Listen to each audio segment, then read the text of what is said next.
And up fights, our hearts are all aflame.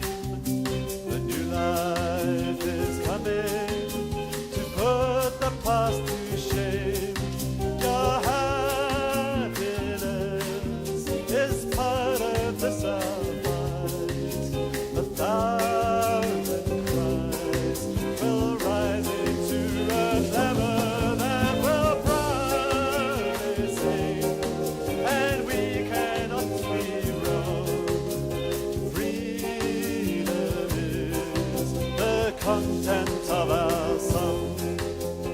Now is the time for the people to rise up in struggle and louder their war cry. And once unido, jamás será vencido. El pueblo unido, jamás será vencido. The country is rising. And I think what's interesting is that the movement came and he delivered music in step with the movement. Cornelius Cardew wanted to talk to the audience, to appeal to the audience. It has been really exciting seeing other people's engagement with his life, the things that strike them the most, and for them to pose new cultural problems, new cultural expressions. In the south, they are together.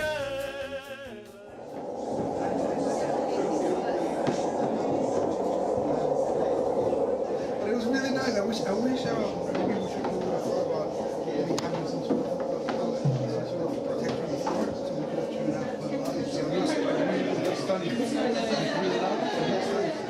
I'm delighted to welcome you all to the engine room, our celebration of the life, the work and the legacy of Cornelius Cardew. He was a revolutionary, he was somebody who wasn't afraid, he crossed boundaries, got sacked, and we must learn from that, because new knowledge, new learning comes from being brave in that sort of way. So thank you all for coming, and I hope you will continue to participate.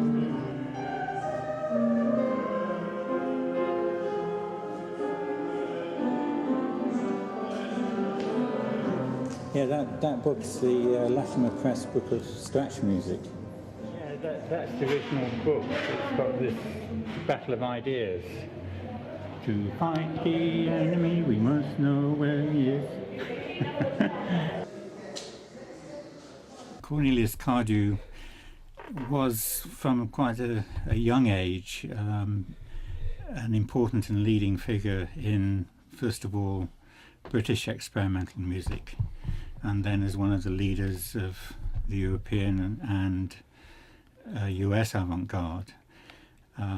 Here at Morley College, he tutored the experimental music class from 1968 to 1973, and it was during that time that the Scratch Orchestra was formed in 1969 actually.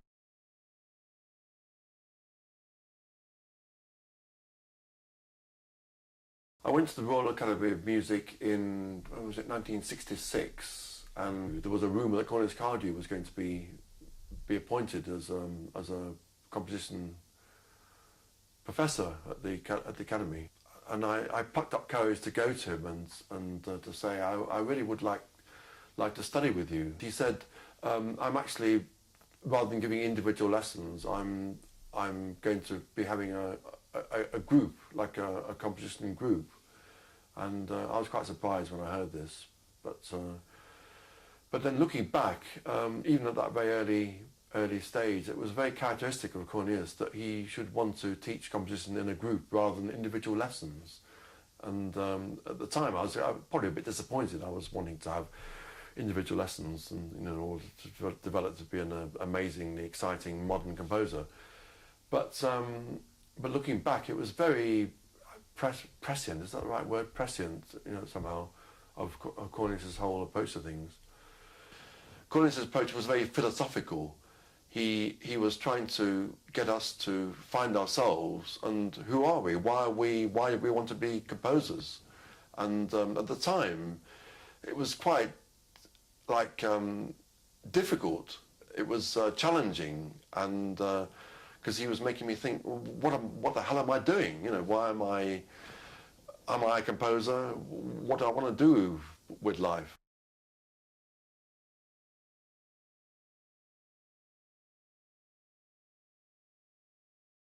And then you appointed him as a professor on the staff. What led you to think that would be a success?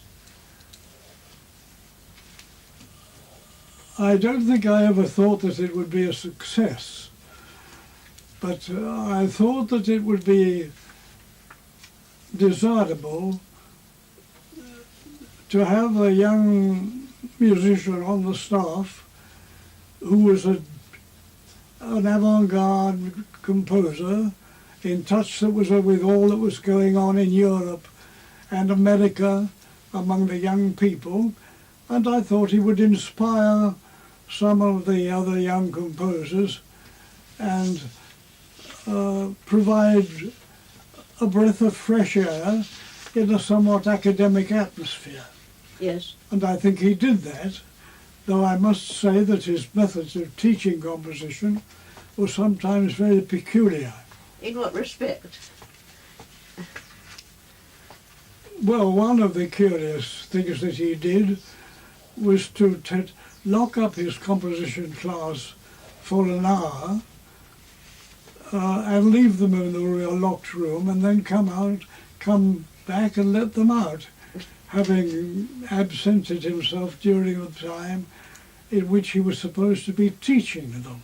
When you appointed Cardew as a professor, there was some opposition, wasn't there, from other people, professors and so on. What made you feel that it was the right thing to do?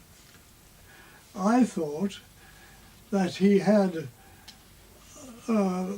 very strong intellectual gifts, and that he was a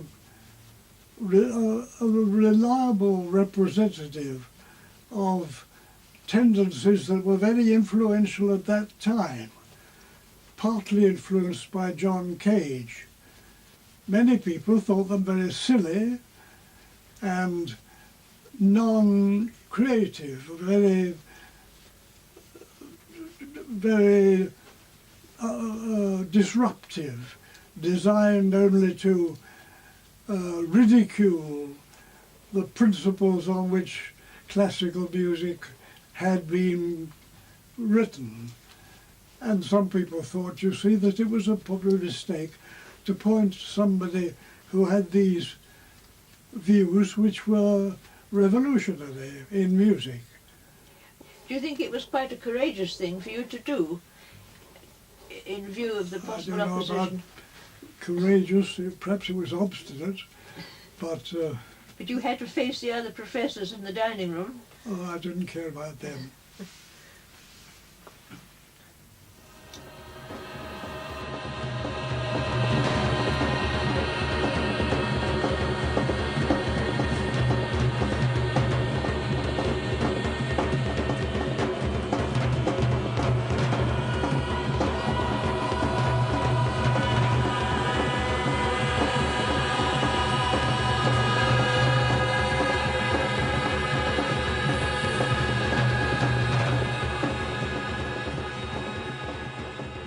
So did you all know Cornelius beforehand and came because he was Yes, making it? I mean, I met him in March '68, and you were a pupil of his. I was a pupil at the Royal Academy, Yeah.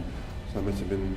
I knew him before any of you. Yeah, It must have been because '67. Carol was a pupil of his mother. I was interested because Merce Cunningham,'s dance troupe or group had come the year before, and it was the first time I ever heard any kind of modern music, and they were doing stuff, dancing to John Cage music, and that was when I first found out about that. So I really knew nothing apart from I'd heard John Cage, and then went to that class and was persuaded it was okay. You didn't have to be a musician, or you didn't have to have an instrument. We just used to come and bring pieces and ideas and just get them performed. He would set projects, and Yes, in you'd the go first off few weeks. and write something, compose something and bring it back. And then I became aware of these improvisation rights.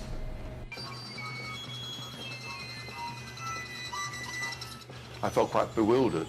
What is all this? Like one of the rights was writing things on fingernails. I thought, well, what's this got to do with music? Initiate an improvisation in the following way. All seated loosely in a circle, each player shall write or draw on each of the 10 fingernails of the player on his left.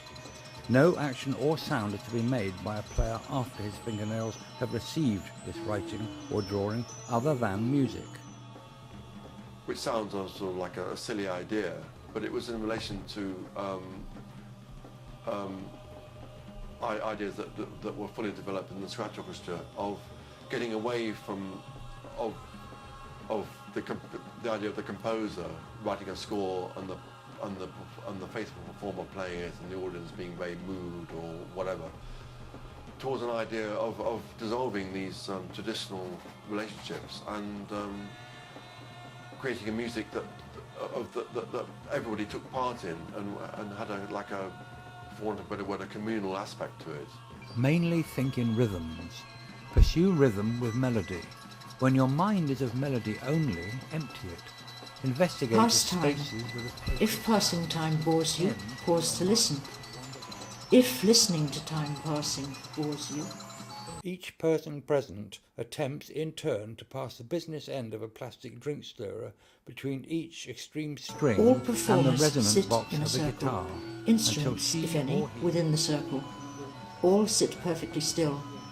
Eye movements, blinking, twitching, breathing, etc. do not count as movement. And also in that class, didn't we do the first bits of the Great Learning? We had to rehearse. He hadn't written it all, he just started writing. Well, paragraph 1 Yeah. was written. Which is, well, that's why we had scratch, because there weren't enough people at the Morley College. He needed Paragraph lots 2. more people. In the final year, we began talking about Morley Scratch, which was like the nucleus of the scratch orchestra that came along on Friday night to Morley College. It's a large proportion of Morley College experimental music classes' life, the journey from one point to another. I think the more college classes were like a test ground for the scratch orchestra, really. Trying things out and bringing things along, pieces, improvisation rights, whatever, ideas. And, so it was like a... Or in fact, as Howard Skempton's term, it's the engine room, in fact, he said. It was. Rather a nice phrase.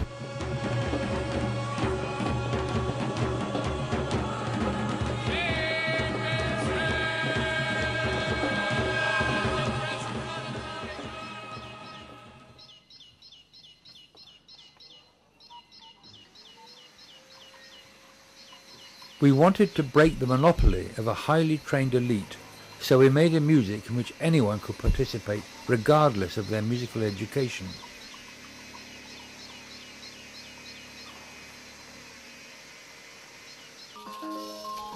We wanted to devise a kind of music that would release the initiative of the participants.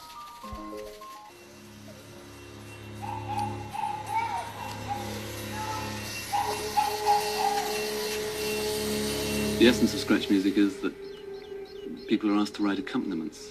So each person writes accompaniments and plays these accompaniments, and everybody else plays their accompaniments together. So in fact, this whole body of sound that makes up a lot of people playing scratch music could be used as a background for somebody playing a solo.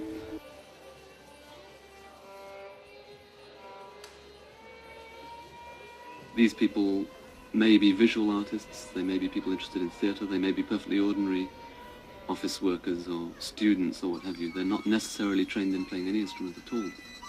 Some of them would perform activities of one kind and another, not necessarily producing sound, because scratch music was really a composite of people making their own activities. So that some of these activities would involve playing conventional instruments like saxophones or flutes and that. And other things would simply involve making motions with a hand or arranging a scarf, or all kinds of activities which would not necessarily make sound. The only limitation was that it should be fairly low key.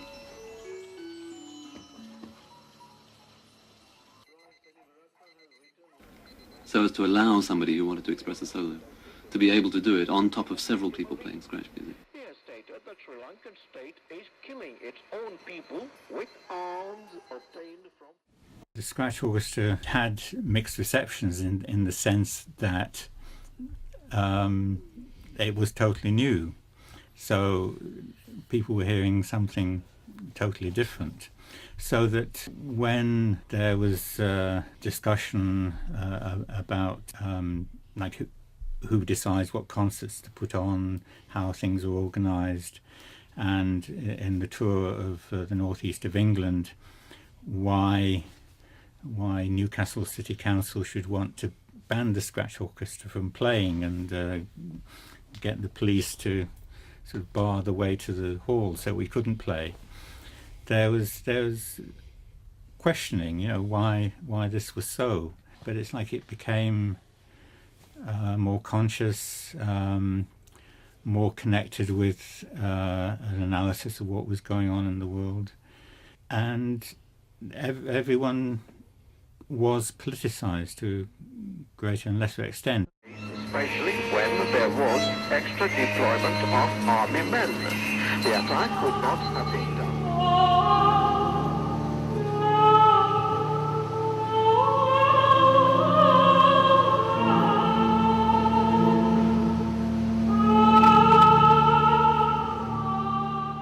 The way I see it, and what I think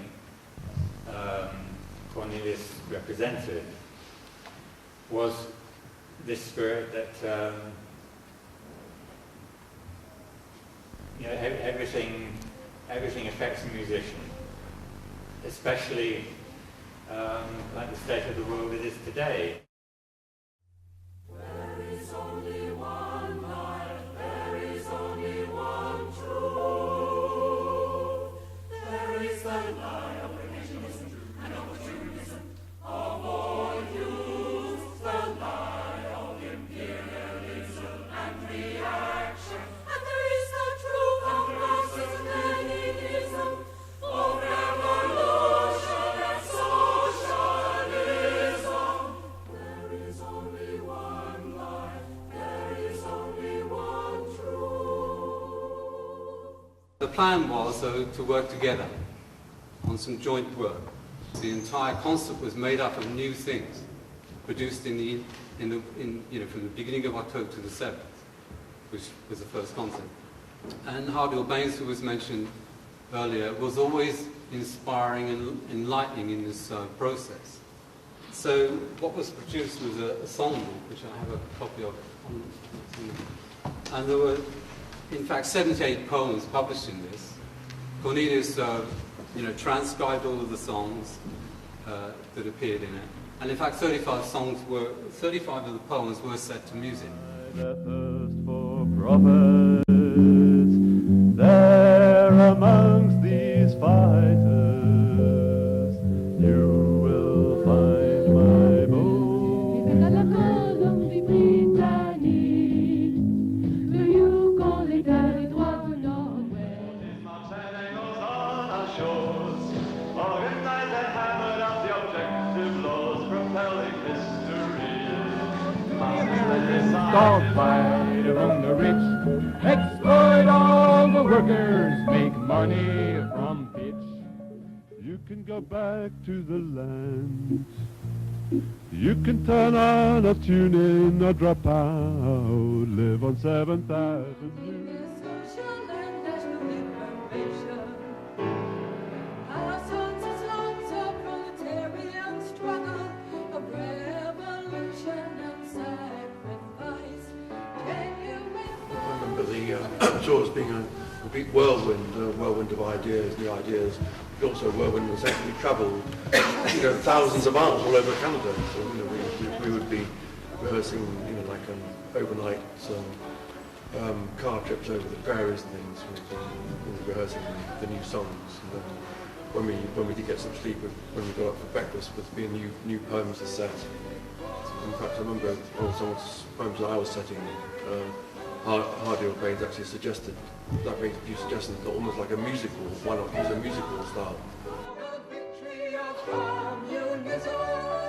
And as far as telling stories about Cornelius and his life is concerned and so on, the most important thing which I found about him was this social side, that he was one in all situations with everybody. When the concert was given in Toronto, there were night before there was nothing, and how a performance is put that evening. We did have performance. It was for 3 hours, and people did applaud. All these are concrete facts.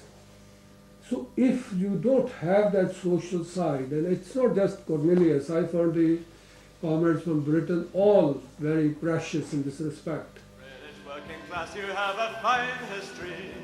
There's battles waged against a vicious enemy with grim determination.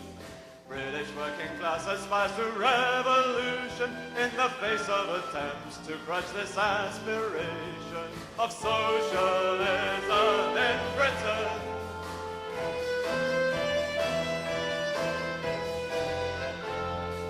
Light is shining in the sky, heralding the dawn of a glorious new day.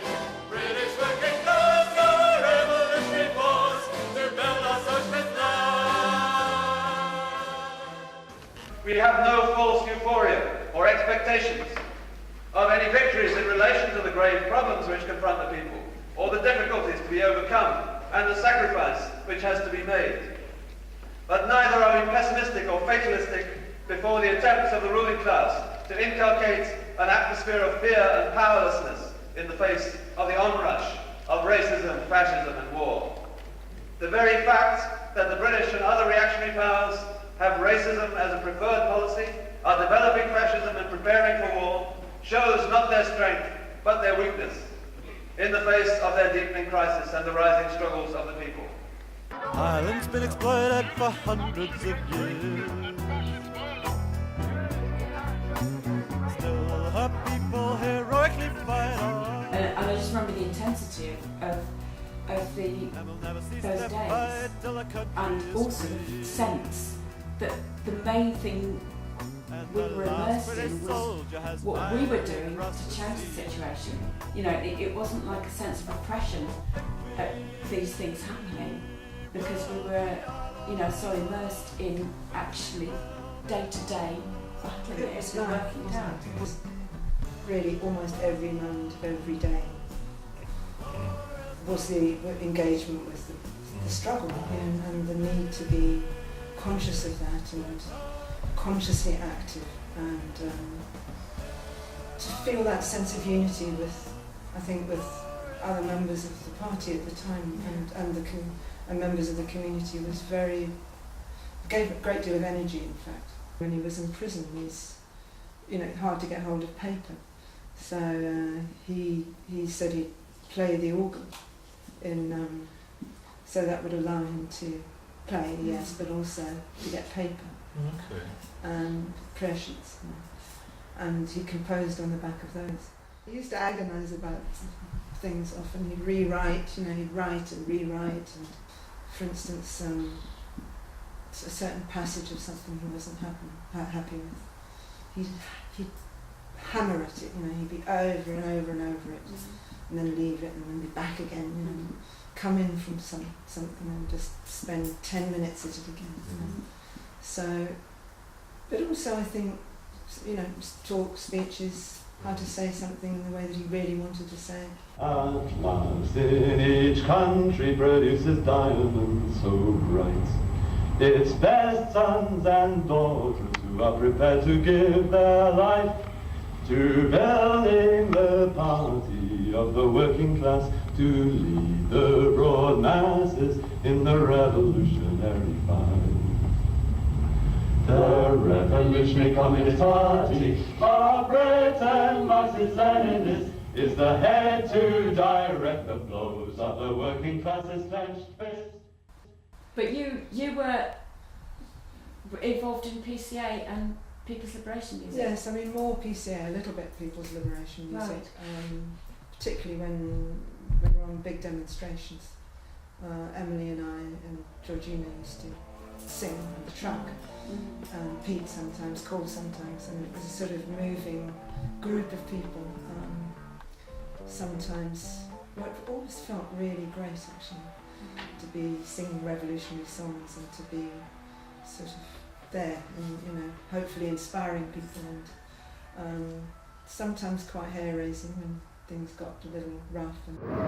Nazis have no right to organise! Nazis have no right to organise!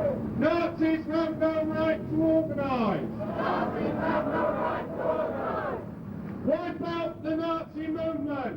Wipe out the Nazi movement! Wipe out the Nazi movement!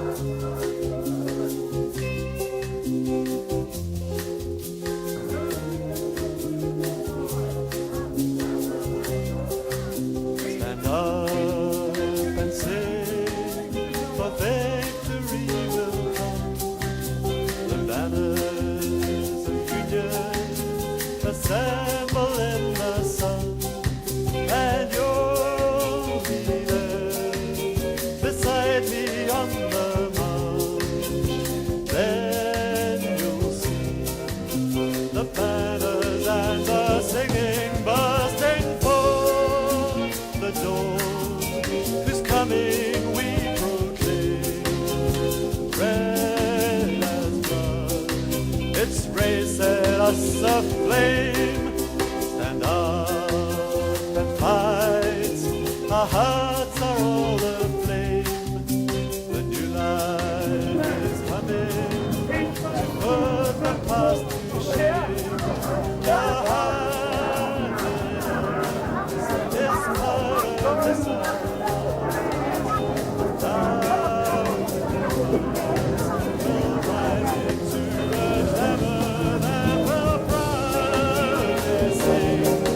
And we cannot be wrong. Freedom is the content of our song.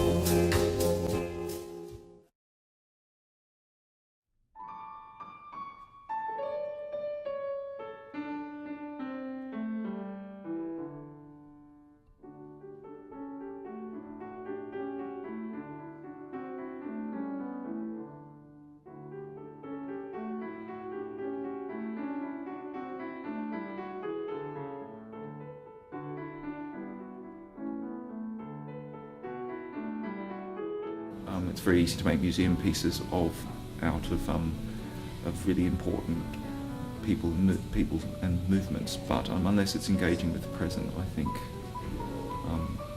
you've in some ways both severed and strangled the cause they set up to live for.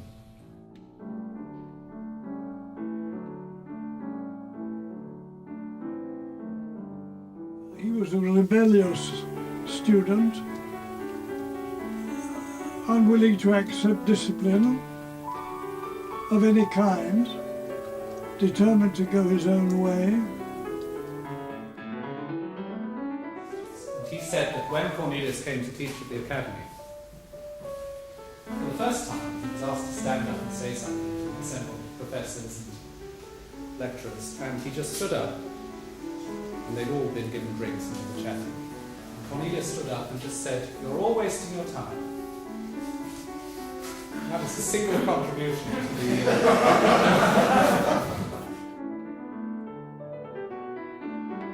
It seems to me that everything he did, regardless of whether you liked it or approved of it or not, was something that, because of, first of all, what it was, and secondly, the way in which he did it, the kind of authority and presence that he brought to it, it was something that you had to respond to.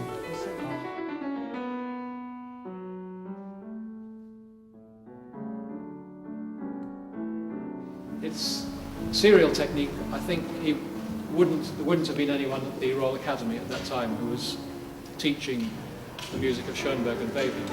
So I guess he discovered all this for himself.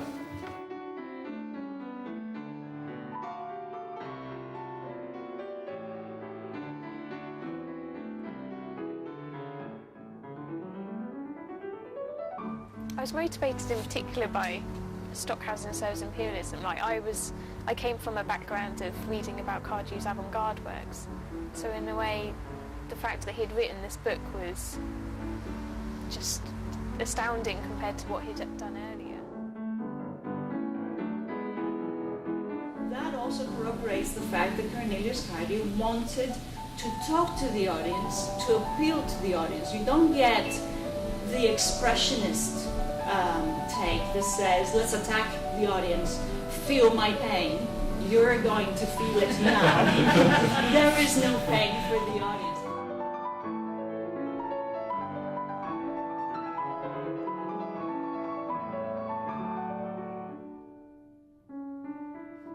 The entire work was that of the collective, in which Cornelius made his contribution like everyone else. He did so not as the leader or inspirer of such a collective, but as a person who was led and inspired by such a collective. It can be said that this quality of his, working under the inspiration, the leadership of the collective, was his greatest virtue.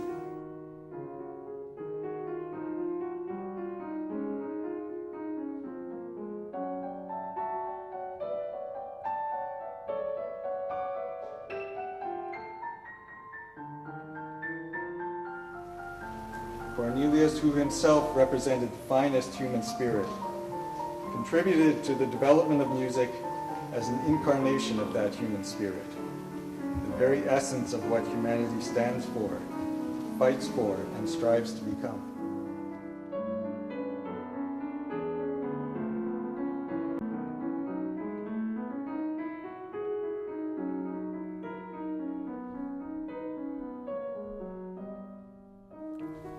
He always put his words into deeds, as many of us decided we had to do.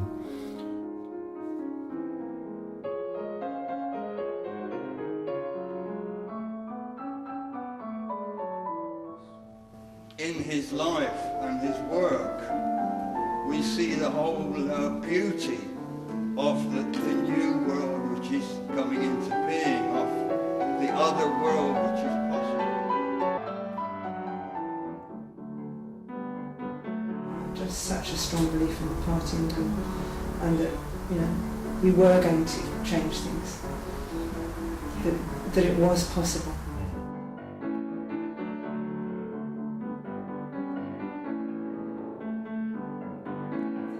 Specifically, like what he settled scores with is that music has to be of the times and reflect the progress of society, not the backwardness.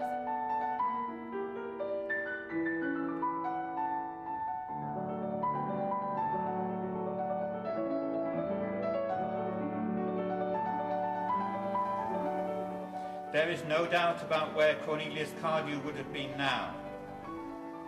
He would have been in the thick of the struggles of the people, going against the prevailing stereotypes of what a composer should be, and demonstrating for all that politics is life, life is culture, and that there is no false dichotomy between culture and politics.